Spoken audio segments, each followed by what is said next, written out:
الصلاة والسلام على سيد الأنبياء والمرسلين وخاتم النبيين وشافع المذنبين أبي القاسم محمد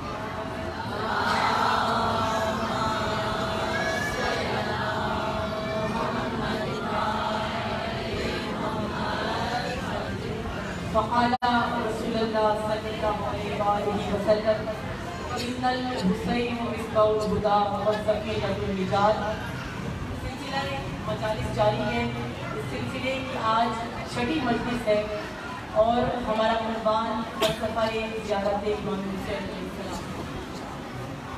زائر کا اجر، زائر کا ثواب، مرنے کے بعد زائر کا مقام، اور یہاں پر جو زیارت مقبول ہے، یعنی اس حیات میں رہتے ہوئے، اس دنیا میں رہتے ہوئے جو زیارت مقبول کہلائے گی، اس زیارت کے بعد یہ سب کچھ جو عمل ہے، اس کے لیے 3 شرائط آپ کے سامنے بیان ہوئی تھی.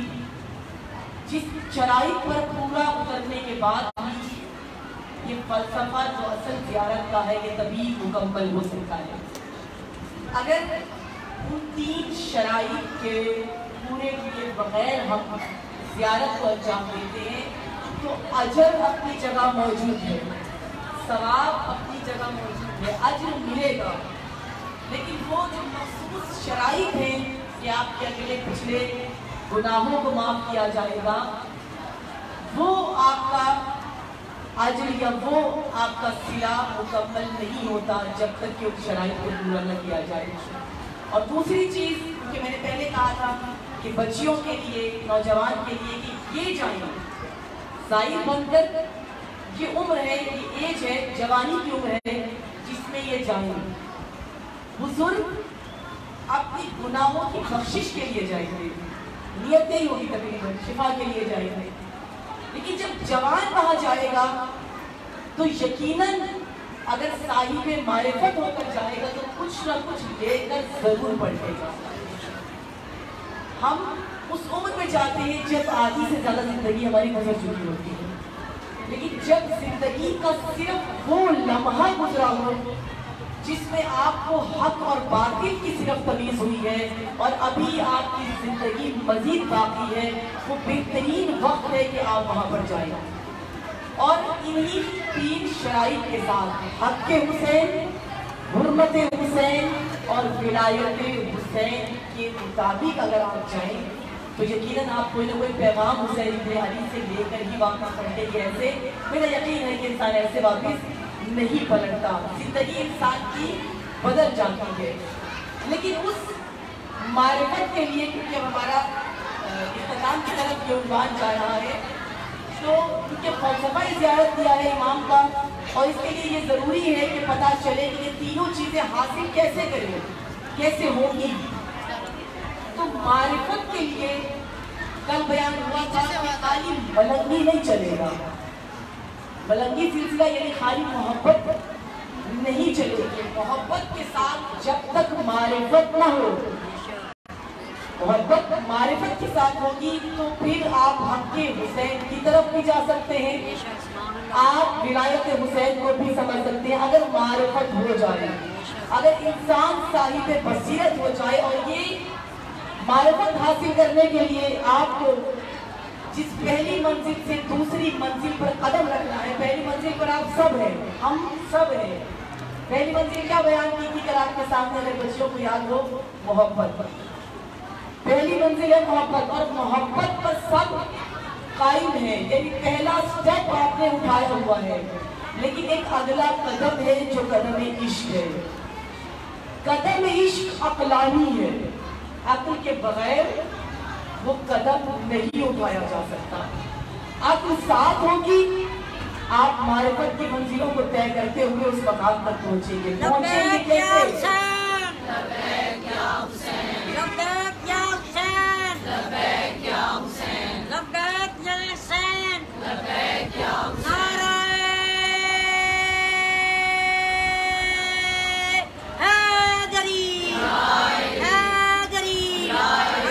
محمد و آل محمد بلند کا صلوات.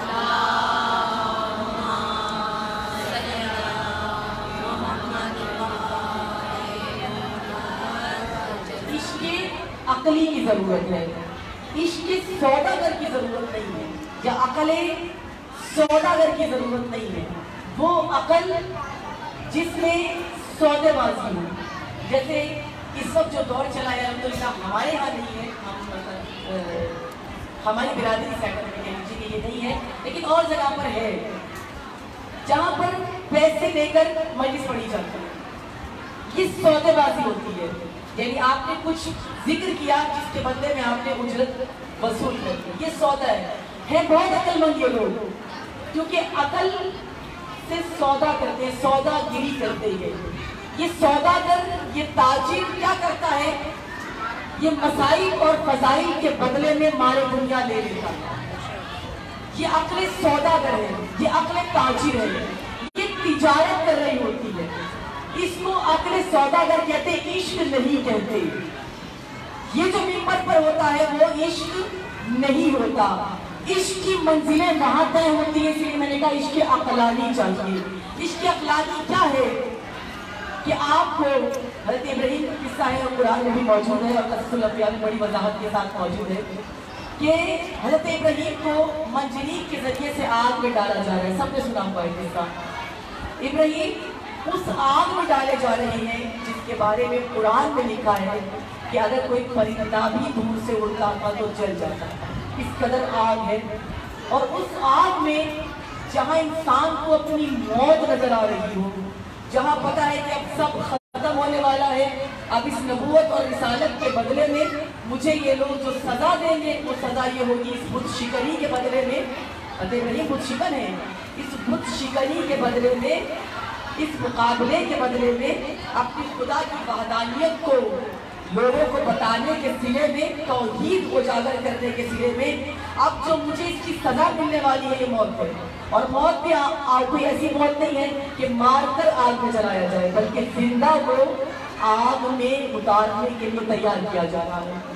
منجنیق میں حضرت ابراہیم سوار ہیں اور اس میں سے جیسے ہی پھینکا گیا. اب اگر ہم جیسا کوئی عام انسان ہو، عام ملنگ ہو، عام محبت کرنے والا ہو، اس کا عالم کیا ہوگا؟ اب اس کو موت نظر آ رہی ہے، بہت یقینی ہے. اب یہاں بعض منزلیں ایسی ہوتی ہے جہاں انسان کی عقل کام چھوڑ دیتی ہے نا، بعض جگہ ایسی ہوتی ہے جہاں عقل آپ کا ساتھ نہیں دیتی، اور یہ وہ منزل ہوتی ہے جہاں عقل انسان کا ساتھ چھوڑ دیتی ہے. لیکن وہ ابراہیم ہے. ابراہیم ملنگ نہیں ہے، ابراہیم عاشق خدا ہے. خدا نے جبرائیل کو اسی عالم میں منجنیق سے جایا جا رہا ہے، اور راستے میں جبرائیل امی آئے. ابراہیم مدد چاہیے؟ نہیں، مدد تو چاہیے، مدد کی تو ضرورت ہے، عالم ہے مدد کا. ابراہیم مدد چاہیے. ابراہیم نے کہا مدد چاہیے لیکن تجھ سے نہیں چاہتا. مدد کی ضرورت ہے، اس وقت میں محتاج مدد ہوں لیکن تجھ سے نہیں چاہیے. جبرائیل نے پوچھا مجھ سے کیوں نہیں چاہیے؟ اس لیے کہ یہ میرے عشق کی شان کے خلاف ہے. میں عاشق ہوں خدا کا، میرا معشوق ہے پروردگار عالم، اور اس معشوق کے عشق میں مجھے موت میں اتارا جا رہا ہے، مجھے آگ میں اتارا جا رہا ہے. جبرائیل سے مدد مانگوں تو عشق کے اصولوں کے خلاف ہے. اس لیے مدد تو چاہیے لیکن مدد چاہیے خدا سے. جبرائیل کو خدا نے بھیجا ہے، لیکن پھر بھی عشق کا تقاضا یہ ہے، عقل عشق، عشق عقلانی ہے. یہاں عقل ابراہیم نے کام کیا، تجھ سے نہیں چاہیے. اگر جبرائیل مدد کرتے تو منجنیق سے معجزاتاً خدا کے حکم سے اٹھا لیا جاتا. لیکن اب معشوق سے مدد مانگی گئی. معشوق کا مدد کرنے کا کیونکہ ڈائریکٹ رابطہ ہے، اب مدد کرنے کا انداز اور ہے. جبرائیل ہوتے تو معجزہ دکھایا جاتا، لیکن اب جبرائیل نہیں ہے، اب خدا سے مدد مانگی ہے. جیسے ہی آگ میں پھینکا گیا تو کل کی کل آگ گلزار بن گئی.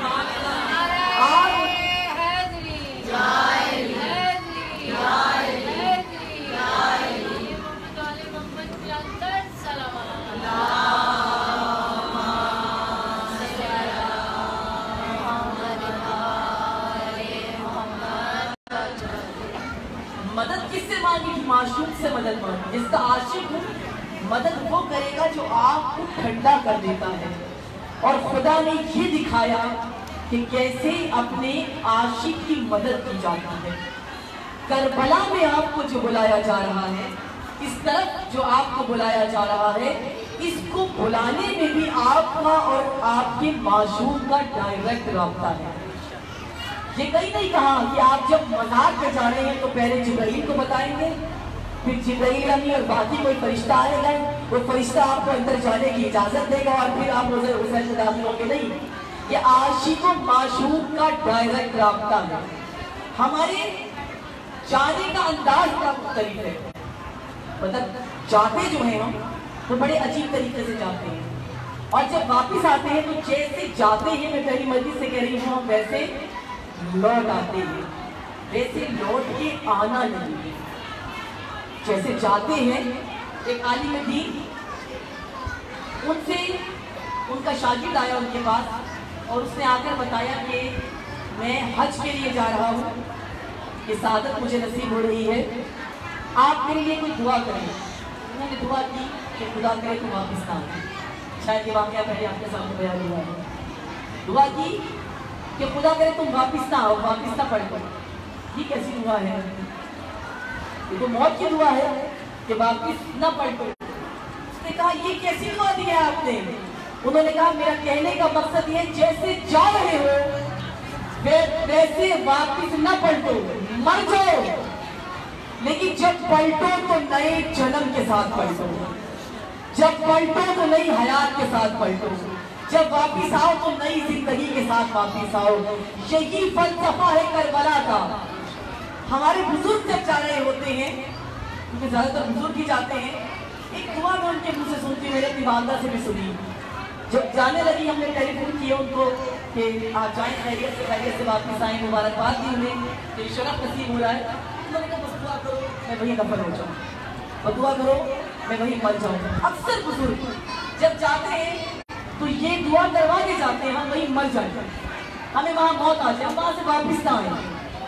یہ دعا کیوں نہیں کرتے کہ جو جا رہا ہے وہ مر جائے، لیکن جو واپس آئے وہ نیا جنم کر کے واپس آئے. اسی لیے کہا کہ بچیا جائے. جو جا رہے ہو اس کو مار دو، جو جا رہے ہو، جو گناہگار جا رہے ہو، جو فاسق جا رہے ہو، جو گناہ کر کے جا رہے ہو، اسے وہاں قتل کر دو، اسے وہاں ختم کر دو. اور جب واپس پلٹو تو حدیث امام کے مناسبت سے پلٹو کہ امام فرماتے ہیں کہ جب کوئی روزہ حسین سے واپس پلٹتا ہے تو ایسے جیسے شکم اور مادر سے ابھی ابھی نکلا ہے. یعنی جب تم واپس آؤ تو تمہارا نیا جنم ہو چکا ہو، نئی حیات تمہیں مل چکی ہو. اور بدلنے کے لیے اکثر بچیاں پوچھتی ہیں ہمیں کرنا کیا ہے، کیا کرنا چاہیے. جس طرح میں نے کل بھی کہا کہ مجھے بہت اچھا لگا اس بچی کا سوال. ہمیں تربیت کے لیے بہت طویل عرصہ چاہیے. سمجھ میں تو آ رہی ہے نا بات، مشکل تو نہیں ہوگی. ہمیں تربیت کے لیے بہت طویل عرصہ چاہیے. پہلے ماں باپ کی تربیت تاکہ وہ ماں باپ اولاد کی بہترین تربیت کر سکے. تو تربیت کے لیے تو عرصہ چاہیے، تربیت کے لیے صاحب تربیت ماں باپ بھی چاہیے. تربیت کے لیے ٹائم لگتا ہے، بدلنے کے لیے ٹائم نہیں لگتا. انقلاب کے لیے ٹائم نہیں لگتا، منقلب ہونے کے لیے وقت نہیں لگتا. انقلاب کہتے ہی اس کو ہے کہ جو یکدم آ جائے. یہ عمران خان والا انقلاب نہیں جس کے لیے پہلے آپ کو ساری مصیبتیں یہ والی جھیل لی ہے. انقلاب جو یکدم انقلاب آئے، یکدم تبدیلی آئے، اس کے لیے ایک رات بھی بہت ہے. ابھی اس مجلس کے بعد جہاں میرا عشرہ چل رہا ہے، اس عشرے کا عنوان ہے کربلا کی عبرتیں. اس میں میں نے یہ مثال بیان کی تھی جو اب یہ میرے موضوع سے ریلیٹڈ ہے، تو آپ کے سامنے بیان کر رہی ہوں. بدلنے کے لیے انسان کو زیادہ وقت نہیں چاہیے. جب سب جانتے ہیں کہ امام حسین کے سامنے جو لشکر تھا، جو سپاہ تھی یزید کی، وہ سپاہ کس کی کمانڈ میں موجود تھی؟ کون تھا کمانڈر؟ پیسر سعد، عمر ابن سعد ابن ابی وقاص. یہ شخص صحابی رسول کا بیٹا تھا. سعد ابن ابی وقاص شیعت اصحاب رسول میں شامل ہیں۔ سعد ابن ابی وقاص یہ وہ ہیں جنہوں نے ایران کو فتح کیا۔ سعد ابن ابی وقاص یہ وہ شخصیت ہے کہ جو ہم رکاب رہے ہیں جنگوں میں رسول کی۔ سعد ابن ابی وقاص جنہوں نے کوفے کو آباد کیا، اور جب خلیفہ دویم کے زمانے میں کوفے کو چھاؤنی بنایا گیا تو سب سے پہلے آباد کرنے والے یہی تھے۔ جیت بہترین مسلمان، رسول کے صحابی، اور رسول کے صحابی کا بیٹا ہے عمر، یہ عمر ابن سعد ابن ابی وقاص۔ جب یہ گیا 4 محرم کو ابن زیاد کے پاس، ابن زیاد 4 محرم کو سب جانتے ہیں، آپ لوگوں نے اسٹیٹس پہ بھی لگایا ہوا تھا، اور اچھی بات ہے یہ بچیوں کو پتا ہونا چاہیے 4 محرم کو فتویٰ صادر ہوا تھا قتل حسین کا، واجب وجوب، وہ فتویٰ جو قتل حسین کے وجوب کا تھا کہ واجب ہے قتل حسین 4 محرم کو۔ اس دن جب بلایا گیا تو اس میں یہ پسر سعد بھی موجود تھا۔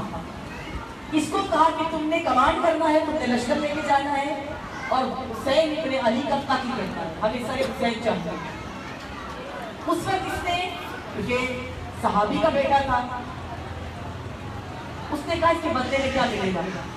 اس نے کہا ملک کے غیر کی حکومت۔ اس نے کہا میں حسین کا قتل نہیں کر سکتا، یہ انکار کیا اس نے، کہا کہ ٹھیک ہے پھر حکومت بھی تم سے واپس لے لی جائے گی۔ واپس پلٹا اور یہ کہتا ہوا گیا کہ مجھے ایک رات کی مہلت چاہیے، یہ بہت ضروری ہے آپ لوگوں کے لیے سننا۔ کہا مجھے ایک رات کی مہلت تو میں سوچتا ہوں، پھر فیصلہ کر کے میں تمہیں کل کو بتاؤں گا۔ یہ صحابی رسول کا فرزند گیا، اس نے اپنے دوستوں کو جمع کیا، وہ دوست بھی دیندار دوست، مسلمان دوست، اس نے دوستوں کو جمع کیا اور پوچھا کہ میں کیا کروں، ملک کے رہ یا ملک کے رہ کے بدلے میں سر حسین یا قتل حسین سے پیچھے ہٹ جاؤں گا۔ ہر شخص نے 4 یا 5 اس کے دوست آئے اور ہر شخص نے اس کو مشورہ دیا کہ قتل حسین نہ کرنا، تمہارے ہاتھوں سے تمہاری تلوار اس خون سے لبریز نہیں ہونی چاہیے، تمہارے ہاتھ حسین کے لہو سے لبریز نہیں ہونے چاہیے، تم فرزند رسول کو قتل نہیں کرو گے۔ پوری رات سوچی، جب صبح کو، اب رات کو سب مشورے کر چکا ہے، اب جب صبح کو آیا اور دربار ابن زیاد کو پہنچا تو اس نے کہا کہ ملک کے رہ کی حکومت چاہیے، قتل حسین کے لیے تیار ہو۔ فتویٰ صادر ہوا، اس فقیہ نے فتویٰ دیا جو مولا علی کے دور میں بھی قاضی شرح تھا۔ مولا علی، بعض روایتوں میں ہے کہ مولا علی اتارنا چاہتے تھے اس کو، کیونکہ 60 سال، کئی سال یہ شخص قاضی شرح رہا ہے، بات تک رہا ہے۔ یہ قاضی شرح اتنا عرصہ رہا، جب مولا علی سے اتارنا چاہا مولا علی نے تو لوگوں نے اعتراض کیا کہ اس کو نہیں ہٹانا، لوگوں کی وجہ سے یہ رکھے رکھا۔ اس نے فتویٰ دیا، مسلمان قاضی شرح نے امام حسین نے فتویٰ دیا، اور صبح کو جب یہ شخص آیا اس نے کہا کہ میں قتل حسین کے لیے تیار ہوں۔ ایک رات صحابی کے بیٹے کو قاتل حسین بنا دیتی ہے۔ زیادہ بدلنے کے لیے، اسی لیے میں نے کہا تربیت کے لیے وقت چاہیے، منقلب ہونے کے لیے، انقلاب کے لیے وقت نہیں چاہیے۔ اور یہی میدان کربلا 9 محرم کی رات، ایک رات چاہیے انقلاب کے لیے، ایک رات ہے جو یزید کے لشکر میں موجود سپاہی کو حر بنا کر حسین کے پاس لے آتی ہے۔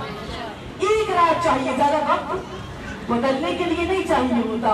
اسی لیے آپ یہ نہ سوچو کہ اتنے گناہ کرتے جا رہے ہیں، اتنی زندگی گزر چکی گناہوں میں، کیا کیا گناہ ہے، کیونکہ خدا ستار العیوب ہے، میرے گناہوں کو جانتا ہے، خدا میرے تمام اعمال کا واقف ہے، میں کیسے پاکیزہ صفت بن کر اپنے آپ کو اس روزے میں دکھاؤں گا۔ جب جاؤ تو خود کو مومن کہہ کے نہ جاؤ، جب جاؤ تو اس فخر سے نہ جاؤ کہ میں ظاہر حسین بن کے جا رہی ہوں، اس طرح نہ جاؤ کہ میں مومنہ بن کے جا رہی ہوں، اس طرح نہ جاؤ کہ میں مولا کی سپاہی بن کے جا رہی ہوں، بلکہ کیسے جاؤ جیسے سر کو جھکا کر حر حسین ابن علی کی طرف آیا ہے۔ ایک رات بدلنے کے لیے ایک رات چاہیے، منقلب ہونے کے لیے ایک رات چاہیے۔ حر بن کر حسین کے لشکر میں شامل ہو جائے۔ حسین حر کو باہیں کھول کر اپنے پاس بلا لیتے ہیں۔ حسین جس کے لیے حسین کی باہیں کھل جائے، جس کے لیے حسین کا راستہ کھل جائے، جس کے لیے حسین کا روزہ کھل جائے، زائر بے شمار ہوں گے، لیکن ایسا زائر جو اس معرفت کے ساتھ جائے کہ میں حر بن کے آیا ہوں، اب پلٹوں گا تو شہید بن کے پلٹوں گا، کہ ایسا ہو نہیں سکتا کہ اس کی زیارت قبول ہو۔ حسینیت زندہ باد، حسینیت زندہ باد، حسینیت زندہ باد، نعرہ حیدری، حیدری، حیدری۔ یہ بان رسالت حضرت ابو طالب علیہ السلام بلند تر صلوات۔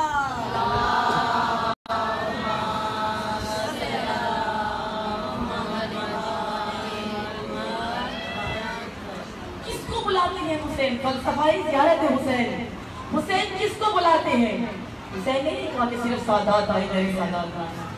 حسین نے نہیں کہا کہ کوئی اور مذہب یا کوئی اور مسلک کا نہ آئے۔ یہ دروازے کھلی، جس کا دل چاہے آئے۔ حر جب امام حسین کی طرف آئے اور مولا حسین نے ان کو قبول کیا، اس لیے قبول نہیں کیا تھا کہ حر بڑا شجاع ہے، کیونکہ لشکر پسر سعد میں شجاعوں میں سب سے پہلے جس کا نام آتا تھا وہ حر تھے۔ شجاعت میں جب کہا جاتا تھا نا کہ لشکر یزید میں سب سے زیادہ شجاع کون ہے، تو لوگ خود اپنی زبان سے شجاع کہتا تھا کہ حر ہم میں سب سے زیادہ شجاع ہے۔ مولا حسین کو شجاع نہیں چاہیے تھے۔ اگر بلایا ہے، حر آئے ہیں اور بازوؤں کو باہوں کو پھیلا کر، مولا کو شجاع نہیں چاہیے تھے۔ کربلا شجاعوں کی جنگ نہیں تھی، کربلا میں مقابلہ نہیں ہو رہا تھا کہ میری طرف شجاع زیادہ ہے اور اس کی طرف شجاع زیادہ ہے۔ کربلا کرداروں کی جنگ تھی۔ حر کا کردار اتنا پاکیزہ ہو چکا تھا کہ حسین ابن علی نے حر کو قبول کیا۔ کربلا کرداروں کی جنگ تھی۔ عباس شجاعت کی وجہ سے اگر میدان میں ہوتے تو عباس کو تلوار چلانے کی اجازت مل جاتی۔ عباس اگر شجاعت کی وجہ سے کربلا تک لائے جاتے تو حسین ابن علی کا عباس ہی کافی تھا کربلا کو فتح کرنے کے لیے۔ اگر شجاعت ہی دیکھنی تھی تو علی اکبر ہی کافی تھے کربلا کے لیے، لیکن کربلا میں شجاعت نہیں دیکھی جا رہی، کربلا میں کردار دیکھے جا رہے ہیں۔ یہاں کرداروں کی جنگ ہے، یہاں کردار دکھائے جا رہے ہیں، اسی لیے بلایا۔ جب آئے حر، ان کا استقبال کیا مولا حسین نے۔ مولا حسین کو ایسے حر چاہیے، کیسے حر چاہیے، کیسے ولایت حق کے حسین ادا کریں؟ وہی سوال بچیوں کا کہ ولایت حسین کو میں کیسے ادا کروں، ولایت حسین کو میں کیسے ادا کروں، کیسے میرے وجود سے پتا چلے کہ میں حسین کی ولایت میں ہوں، کیسے میں اس ولایت کو پہچانتی ہوئی روزہ حسین میں داخل ہو جاؤں؟ تو یاد رکھیے گا، ولایت حسین یہی ہے کہ حسین یہ کہے کہ میں تم سے راضی، میری ماں تم سے راضی، میں چراغوں کو بجھا رہا ہوں۔ ولایت حسین ہے، میں چراغوں کو بجھا رہا ہوں، اپنی ولایت کو تم سے ہٹا رہا ہوں، میں راضی ہوں، میں تم سے راضی ہوں، میری ماں تم سے راضی، تم یہاں تک آ گئے ہیں اور اب تم سب جانتے ہو کہ کل شہادت یقینی ہے، کل موت یقینی ہے، اور تم سب کو یہ بتا کر بھی آیا ہوں کہ مرنے کے لیے جا رہا ہوں، زندگی کے لیے نہیں جا رہا۔ تو جو بھی سوچ کر آیا ہے کہ موت آئے گی، مرنا ہے، اور پھر بھی میرے ساتھ کھڑے ہو، تو میں چراغوں کو بجھا رہا ہوں۔ جو جانا چاہتا ہے، جانا چاہتا ہے، حکم نہیں دیا۔ کہیں آپ کہیں گے کیسی ولایت ہے کہ بات نہیں مانی، نہ، جملے ہیں تاریخ کے۔ جو جانا چاہتا ہے شرمندہ نہ ہو، چراغوں کو بجھا دیا گیا، چلا جائے۔ راستہ بتایا کہ حسین تمہاری شفاعت کا ضامن ہے، جس کو شفاعت کی ضمانت مل جائے۔ لیکن پھر میں وہی کہوں گی جو دوسری یا تیسری مجلس میں کہا تھا کہ جب جنتی جنت میں جانے کے لیے تیار نہیں ہے کہ زیارت حسین ابن علی نصیب ہو رہی ہے، تو کون حسین کو چھوڑ کے جانے کے لیے آمادہ ہوا؟ جب چراغ بجھا دیے گئے، یہ ہے ولایت حسین۔ چراغوں کو بجھا کر جب دوبارہ جلایا گیا، کوئی ایک بھی اپنے مقام سے نہیں ہٹا، بلکہ یہ جملے تھے جن میں سب سے پہلے جو کبھی امام حسین کو حضرت عثمان کے قتل کا ضامن سمجھتا تھا کہ مولا علی ان کے والد زہیر بن قین جو کربلا میں تھے، یہ سمجھتے تھے کہ مولا علی نے حضرت عثمان کا قتل کیا ہے، جب تک سمجھتے تھے۔ لیکن امام حسین سے ملاقات کے بعد لشکر امام حسین میں جب وہ شامل ہوئے، جب چراغوں کو جلایا گیا، تو سب سے پہلے جس نے اپنی حیات میں حسین پر مرنے کے لیے گواہی دی ہے وہ زہیر بن قین تھے، جو سب سے پہلے تیار ہوئے۔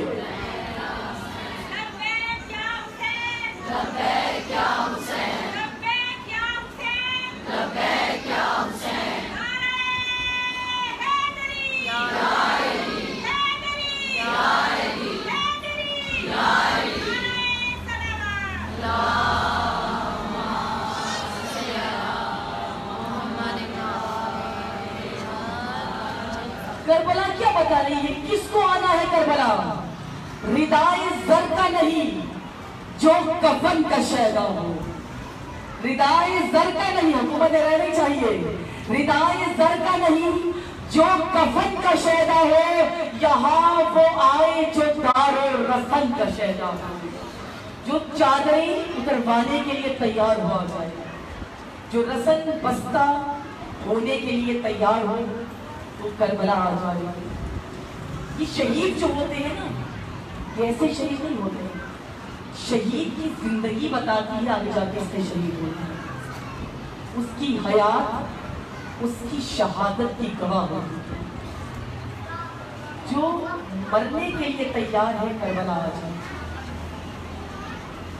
جو اولاد دینے کے لیے تیار ہے وہ کربلا آ جائے، اپنے 6 ماہ تک دینے کے لیے تیار ہے وہ کربلا آ جائے، جس کو 18 سال کا جوان دین کو دینا ہو وہ کربلا آ جائے، اور وہ ماں جس کو پہلے دودھ اجڑوانی ہو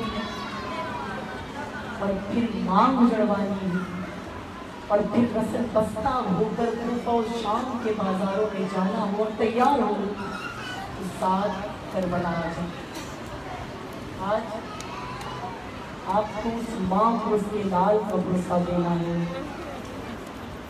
جو کربلا میں 9 محرم کی رات کو اپنی گود میں ایک ننھا سا لال لیے بیٹھی تھی اور بیٹھ کر کہتی تھی، اے علی اصغر کاش تم جوان ہوتے، کاش تم جوان ہوتے، تم بھی میدان جنگ میں جاتے، دیکھو کل کیسے کیسے لال قربان ہوں گے، کاش میرا بھی بیٹا جوان ہوتا، یہ بھی میدان جنگ میں جا کر حسین کا دفاع کرتا۔ لیکن میں کہوں گی بی بی، صبح کو آپ کا بیٹا جیسی جنگ کرے گا ایسی جنگ تو کسی مجاہد میں بھی نہیں ہوئی۔ عصر عاشور نمودار ہوئی، حسین لاشوں پہ لاشیں لاتے رہے، جب اصحاب کے لاشیں لا چک چکے نا حسین، اب اپنے بنی ہاشم کے لاشوں کی باری۔ مستند تاریخوں میں لکھا ہے کہ بنی ہاشم میں سب سے پہلے جس کا لاشا آیا وہ علی اکبر تھے۔ حسین نے علی اکبر کے لاشے کو اٹھا لیا اور محمد کے لاشوں کو اٹھایا، عباس کے لاشے کو اٹھایا، قاسم کی لاش کے ٹکڑوں کو اٹھایا۔ جب تمام لاشیں اٹھا چکے حسین اور اب زمین کربلا پہ فاطمہ کا بیٹا تنہا رہ گیا، زخموں سے چور چور بدن، ایک مرتبہ ایک بلندی سے آواز آئی، حل من ناصر ورسولنا، کوئی ہے جو میری مدد کے لیے آئے۔ ابھی حسین کے یہ جملے آتا ہوئے تھے کہ اتنے میں ایک خیمے سے ایک بچے کے رونے کی آواز بلند ہوئی، گویا علی اصغر نے مدد کے لیے خود کو جھولے سے گرایا۔ جیسے ہی یہ آواز علی اصغر جب جناب امام حسین کے کان میں آئی ہے نا،